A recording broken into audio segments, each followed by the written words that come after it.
Kris, just a little housekeeping, as Gene loves so much. Calvin Pickard to start tonight? Yes. Any lineup changes that we can expect either for the forwards or the Derek Ryan in, Skinner's out, and Stetcher back in, Brown out. How much does it help you to get a look at different formations during the course of this road trip? Obviously, a lot of games here in a stretch of 2 weeks. I don't know if it helps with the formations or line combinations, flexibility. It's nice knowing that we've got extra players that can play and help contribute if guys are banged up or we have some flexibility. But, I think that also says something about line mates being familiar with each other and not switching things up too much. But, I just think we've got a lot of good quality players on our roster. After watching all the tape, where does the challenge lie in a team like the Chicago Blackhawks? Well, we saw it last time. They came into our building and they stole one from us. I should say they outplayed us and they won that game. So they've got a lot of attributes. One, I think special teams. Their special teams have been strong for them, power play and penalty kills. So lately our special teams have been strong for us also. How are they different with the coaching change, do you think, from what you've been able to discern off of video? Just a little bit in their systems, their neutral zone a little bit different, but other than that, they're very similar. Looking like they want to spread out their scoring and get a little more forward lines.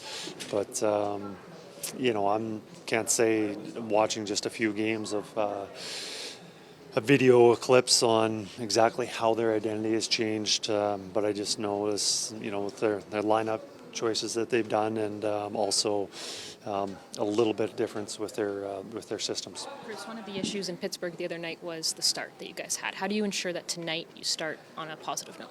I think our start was actually strong. Our first 6 or 7 minutes, I thought we were good, and the shift that they scored the first goal, the next 7 to 10 minutes after that was atrocious. And it's not.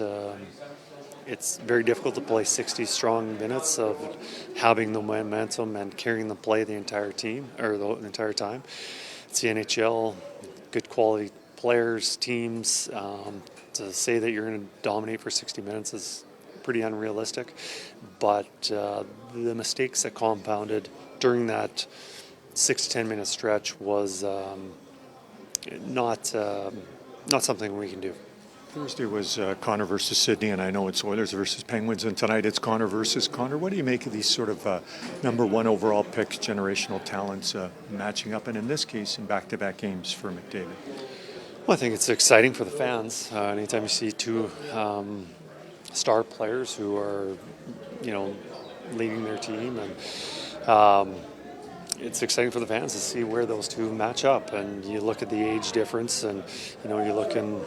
About Connor last night, about 10 years younger, and tonight about 10 years older. And it's just, from a fan standpoint, outstanding. And also from anybody else involved, whether it's the players, the coaches, it's nice to see those top players play against each other. And I believe those top players enjoy those little matchups and that competition.